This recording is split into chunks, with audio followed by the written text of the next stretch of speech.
Salut les amis, aujourd'hui je vous fais une petite intro vidéo depuis le dojo en immersion puisque ce soir avec tous les adhérents du club on fait une séance particulière, historique, on va célébrer ensemble le 100e anniversaire du karaté Shotokan. Et ouais, ça fait déjà 100 ans que maître Funakoshi a ouvert son tout premier dojo à la métropole, précisément ici à l'université de Keio. On voit le logo ici aussi. Pourquoi c'est important pour moi? Parce que c'est le dojo dans lequel je suis gradé au Japon, je suis affilié. Donc on va revoir ensemble un petit peu le parcours de maître Funakoshi, l'importance de cet anniversaire aux yeux des Japonais de Keio. Pourquoi? Parce qu'ils vont dire aussi au revoir à leur dojo mythique qui va être détruit et reconstruit d'ici le mois d'avril pour ressembler au fameux Shotokan. On voit ça ensemble, c'est parti.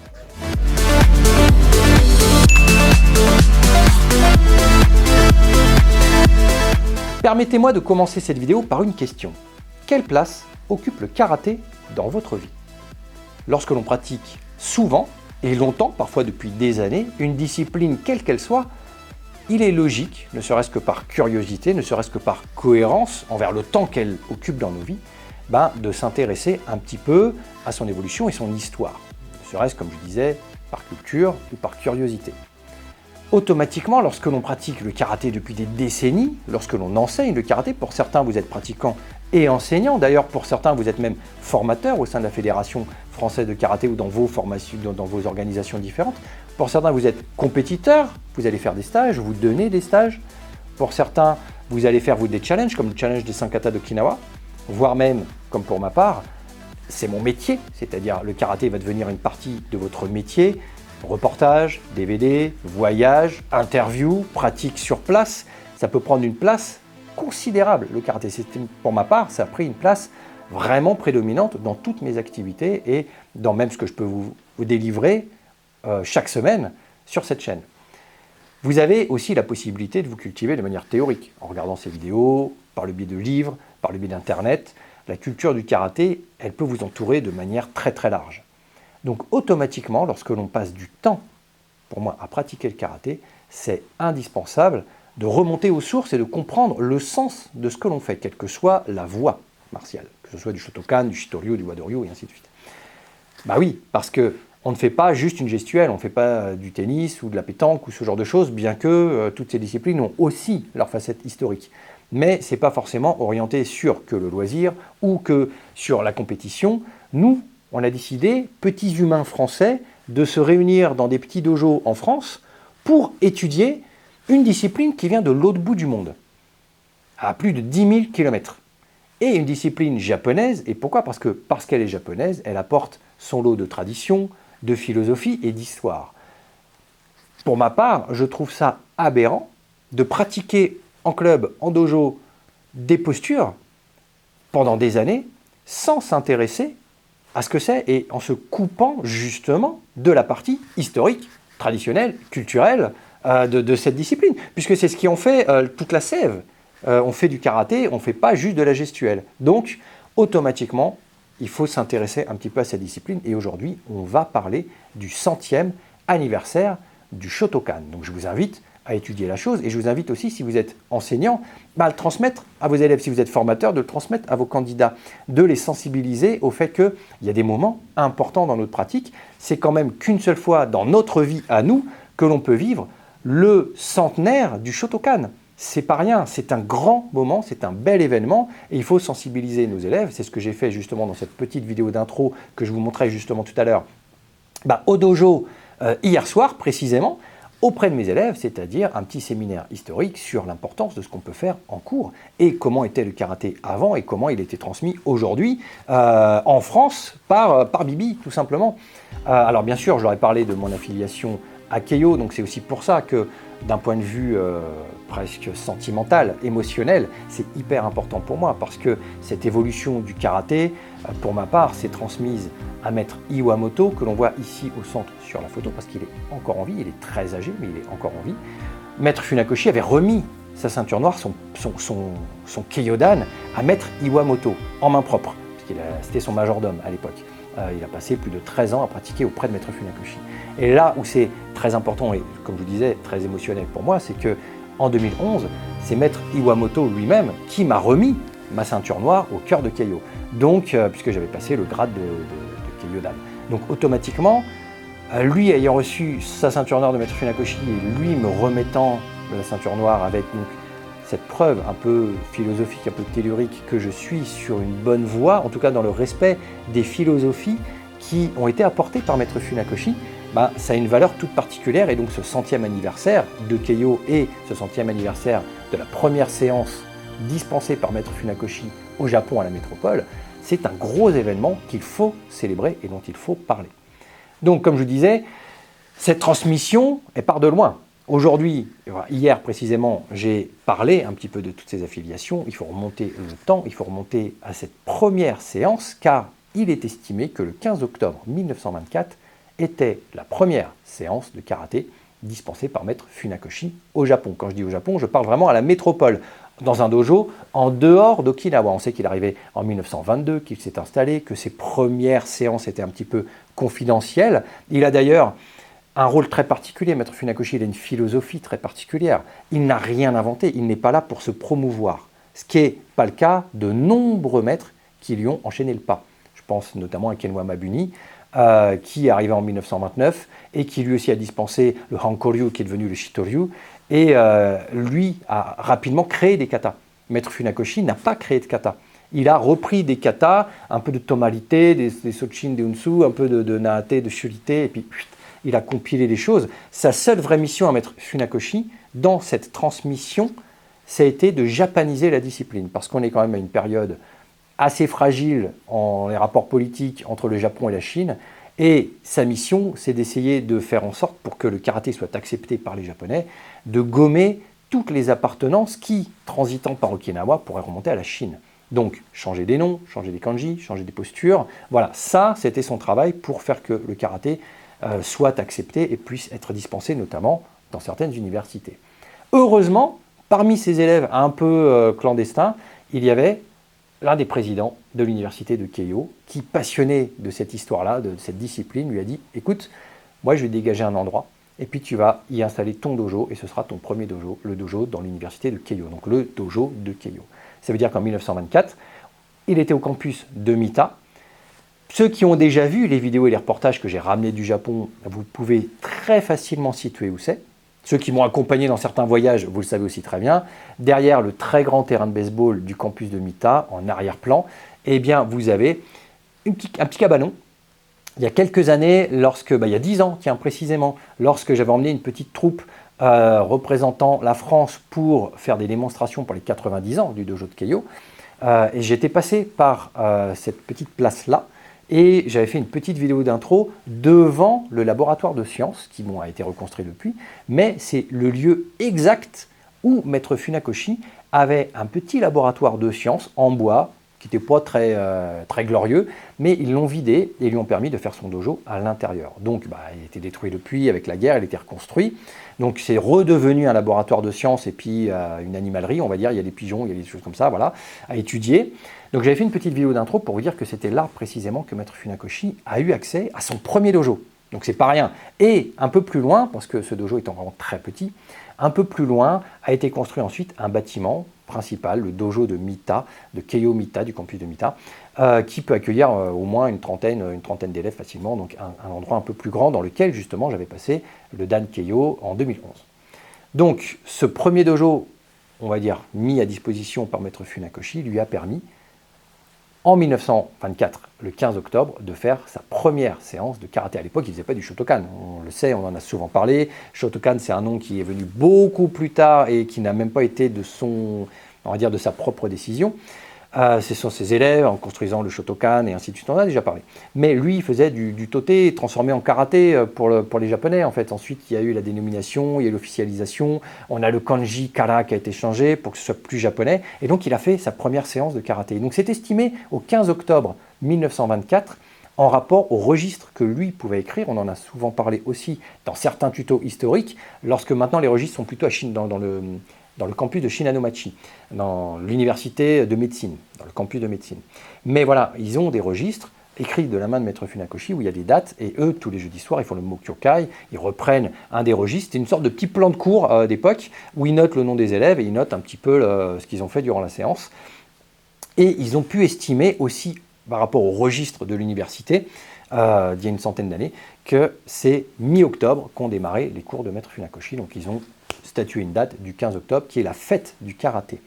Et cette date-là, elle a une saveur toute particulière pour les Japonais, en tout cas cette année, en 2024, parce qu'en plus de célébrer le 100e anniversaire du premier cours de maître Funakoshi, ils célèbrent aussi le cours d'adieu du dojo de Mita.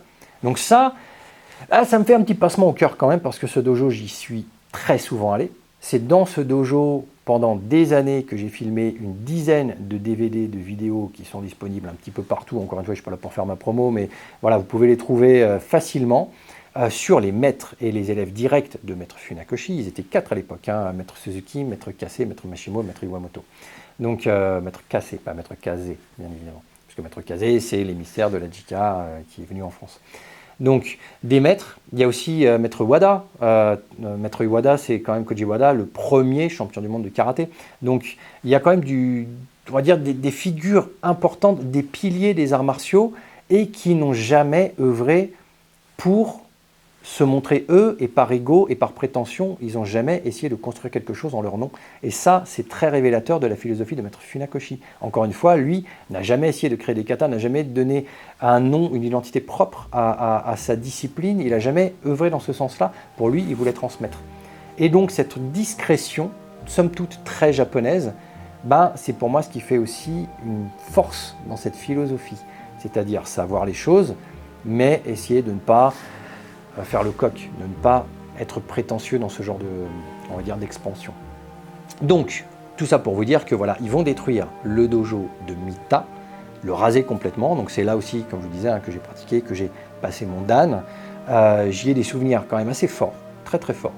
Il y a une ambiance, il y a une odeur. Quand vous y êtes l'été, il y a cette chaleur écrasante, les fenêtres ouvertes, les ventilos, les oiseaux. Il y a quelque chose, hein, on entend le bruit des battes de baseball du camp d'entraînement qui est juste à côté. Il y a un truc quand même purement japonais qu'on ne trouve que là-bas, dans ce dojo-là. Avec, là, ces dernières années, ils avaient mis des tatamis, mais pendant des années, quand j'allais, c'était juste le parquet. Donc il y a aussi le bruit du pied sur le parquet ciré, qui couine un peu, et ça aussi, il y a tout ce cérémonial, puis il y a les encens qui brûlent aussi, donc il y a en plus l'odeur. Moi j'adore ici quand je suis dans ce dojo-là, de faire brûler un encens, parce que ça me ramène un petit peu à ces saveurs, surtout l'été quand il fait très chaud, j'ai l'impression d'y retourner un petit peu. Donc voilà, ils vont le raser. Pourquoi? Parce qu'en fait, ils vont reconstruire d'une certaine façon, avec certaines similitudes, le Shotokan. Quand je dis certaines similitudes, c'est par rapport à ce qu'était le Shotokan avant sa destruction. Donc le temple, on va dire le temple du karaté de maître Shoto de Funakoshi, qui avait été construit et qui a été détruit pendant la guerre et qui n'a pas été reconstruit. Donc maître Funakoshi, en fait, c'était quelqu'un qui dispensait sa discipline à travers les universités.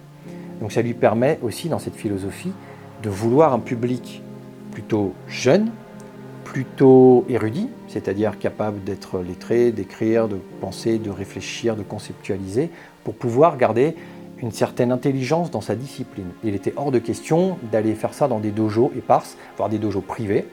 Lui, il voulait toucher cette espèce de génération capable de penser et de porter sa discipline avec réflexion. Donc c'est aussi une philosophie.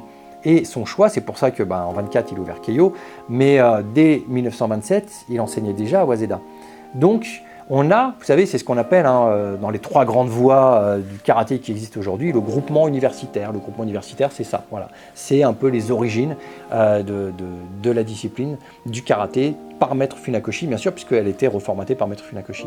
Et puis, on sait que un de ses élèves, maître Nakayama, est arrivé ensuite en fondant la JICA. Voilà, il était popularisé grâce à la JICA pour réaliser notamment une facette du karaté que refutait maître Funakoshi. Et maître Nakayama a repris l'essence du Nijukun. Je vous montre d'ailleurs cette photo-là, puisque le Nijukun, ça a été écrit par maître Funakoshi et est encore conservé au dojo de Keio. Il a repris le Nijukun, il a compressé en Dojokun les 5 préceptes pour correspondre au kun que l'on voit un petit peu partout au Japon, dans les entreprises, dans les écoles, pour qu'il puisse être affiché dans la plupart des dojos, en fait, dans quasiment, on va dire même en JICA, dans tous les dojos, tout simplement. Ce sont les préceptes de bonne conduite, de tenue, de philosophie qu'il faut respecter. Il y a des vidéos sur le Dojokun sur cette chaîne, n'hésitez pas, encore une fois, à vous équiper d'un Dojokun dans vos dojos, de le lire à vos élèves, voire de le lire régulièrement, pourquoi pas à chaque séance, d'en faire un rituel, et de l'analyser avec vos élèves, même avec les enfants, pour qu'ils puissent comprendre aussi tout ça. Donc ça fait partie de cette philosophie, de cette évolution. Et puis la troisième grande voie, au-delà du groupement universitaire et de la JICA, c'est la JICAF, donc la fédération faisant partie ensuite de la WKF et ainsi de suite. Donc ça, c'est la partie expansion mondiale. La JICA a œuvré aussi, bien sûr, pour l'expansion mondiale, et parce que très très rapidement, son but était d'envoyer des émissaires à travers le monde pour dispenser le karaté, chose que n'a pas fait le groupement universitaire. Pour eux, c'était arrivé un peu plus tard, même si, effectivement, de par Waseda, par exemple, Maître Shima a suivi ce chemin-là aussi. Donc, on a ces trois voies, il faut essayer de les comprendre, il faut bien comprendre que, voilà, on fête le 100e anniversaire, nous, du Shotokan, de cette philosophie de préservation, c'est-à-dire de transmission, et non pas de création de quelque chose. Cette histoire, donc ne pas hésiter à parler des courants martiaux. On sait que Maître Funakoshi a repris une grande partie de la culture de Maître Itosu, voilà, en tout cas de par le biais de l'apprentissage séquencé et de cette évolution pédagogique. On parlait tout à l'heure de Kanwa Mabuni. Lui, on sait qu'il a repris aussi une partie de l'apprentissage de Itosu, mais aussi de Higashi Onna. D'ailleurs, ce sont ces deux kanji-là qui ont créé le Shitoryu. Et a compilé aussi les katas du Tomarite, du Shurite, du Naate. D'ailleurs, je fais une petite parenthèse, parce qu'en discutant avec certains élèves, certains candidats, certains s'imaginaient que ces villes-là étaient très éloignées et qu'en fait, les différences de kata, c'était surtout des différences culturelles parce que les mecs, ils étaient à 100 km, 200 km les uns des autres. Mais en fait, pas du tout. Ceux qui ont déjà été à Okinawa, vous le savez très bien, ce sont des villes et des quartiers qui sont très très proches. Shuri, Naa, c'est 5 km, à tout péter. Hein. Et Naa Tomari, c'est 2 km. Donc c'est vraiment un mouchoir de poche. C'est vraiment comme passer d'un quartier à l'autre. Donc ce n'est pas des différences culturelles, ce sont surtout des personnes qui ont une certaine importance, parfois politique, parfois hiérarchique, et qui ont établi des choses, des critères, qui ont établi pas légiféré, mais presque en fait sur leur discipline afin de pouvoir s'officialiser tout simplement. Hein. Donc le plus gros du travail, comme je vous disais, de Funakoshi et même de Mabuni, c'était de japaniser la discipline. On a vu que Kanwa Mabuni, on en a parlé parfois et on en reparlera encore dans certains tutos. D'ailleurs, Jean-Charles Juster le fait très bien dans un art okinawanais à la métropole sur la traduction de certains textes de Mabuni qui va affirmer que le karaté est purement japonais et n'a aucune acquaintance avec Okinawa, la Chine et tout ça. Donc, il y a, pour l'expansion du karaté, eu des choses assez impressionnantes de la part de maîtres. Presque, on se dit, ils vont renier leurs origines. C'est aussi pour faire accepter la discipline. Mais il faut bien comprendre la philosophie qu'il y a derrière toutes ces actions-là. Il faut essayer de creuser. C'est notre but, en fait. Quitte à pratiquer 40 ans une discipline et à la faire plus de 10 heures par semaine, c'est quand même pas rien de se dire, ok, au moins, cultivons-nous un petit peu et puis connaissons les origines de nos katas, on l'a déjà vu, pour faire un bon bunkai de kata, c'est hyper important d'en connaître les fondations. Qui l'a fait, pour qui, pourquoi, dans quel contexte géopolitique. Si on n'a pas ces informations-là, c'est compliqué de savoir aussi. Avoir les bonnes traductions, on en a souvent parlé, notamment avec Passai, Basai, traductions chinoises, japonaises, qui ne veulent pas forcément dire les mêmes choses. Et bien évidemment, essayer de se cultiver sur le spectre total de sa discipline. Le karaté au Japon est associé clairement au kobudo. En France, le kobudo, c'est anecdotique, presque dans les dojos. Il y en a qui n'ont jamais pratiqué et qui ne connaissent pas. Alors qu'au Japon, c'est quand même extrêmement lié. C'est quelque chose qui est assez préservé. Les kansetsu, les projections, tout ce qui est nagewaza, tout ce qui est... Voilà, c'est des choses qui sont aussi dans la pratique de Maître Funakoshi. Le Goshinjutsu, évidemment, puisqu'il en donnait des cours de Goshinjutsu aux femmes dans les dortoirs du dojo de Keiyo, parce qu'il ne pouvait pas le faire de manière plus officielle au dojo de Keiyo auprès des hommes. Donc, il avait décidé de faire des cours de self-défense, de Goshinjutsu, dans les dortoirs féminins, puisque les femmes à l'époque ne pouvaient pas pratiquer en même temps que les hommes.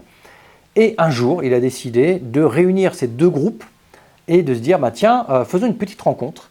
Et les hommes ont été scotchés par les capacités de pouvoir faire des clés, des projections de la part de leurs partenaires. Donc, ils ont dit, nous aussi, on veut étudier le Goshinjutsu. Donc, il a commencé à intégrer le Goshinjutsu dans la pratique du karaté. Mais vous allez au Japon, d'ailleurs, j'ai fait un DVD spécifique sur le Goshinjutsu à Keiyo, avec les élèves directs de Maître Funakoshi. Ça fait partie de son enseignement. Je vous dis ça parce que, à plusieurs reprises et dans différents départements, j'ai eu des retours lors de passage de grade, de personnes qui m'ont dit moi j'ai présenté des clés, j'ai présenté des choses comme ça devant des jurys qui n'avaient aucune idée de ce que je faisais et qui m'ont dit pour certains qu'est-ce que c'est, des kansetsu ou des gatame, aucune idée c'est quoi. Et d'autres qui ont carrément dit mais ça n'existe pas, les clés n'existent pas dans le karaté, la projection n'existe pas, le goshin n'existe pas. Et alors j'ai envie de leur dire, je vais vous donner le téléphone du responsable de Keio, puis vous allez lui expliquer en fait que ça n'existe pas. Donc cultivons-nous, surtout si on a un poste important. Et surtout si, en tant qu'enseignant, on veut transmettre les bonnes valeurs et les bonnes directions, ne serait-ce que sensibiliser nos élèves à la curiosité.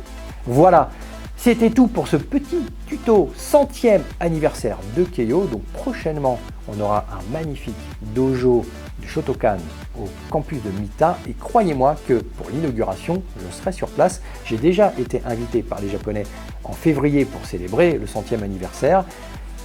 On leur parlera un peu plus tard, mais pour l'inauguration, en tout cas, je pense qu'il y a de très très belles choses qui vont être en préparation et croyez-moi, sur la chaîne, vous en serez les premiers informés. Allez, passez une très bonne semaine, portez-vous bien. Ciao.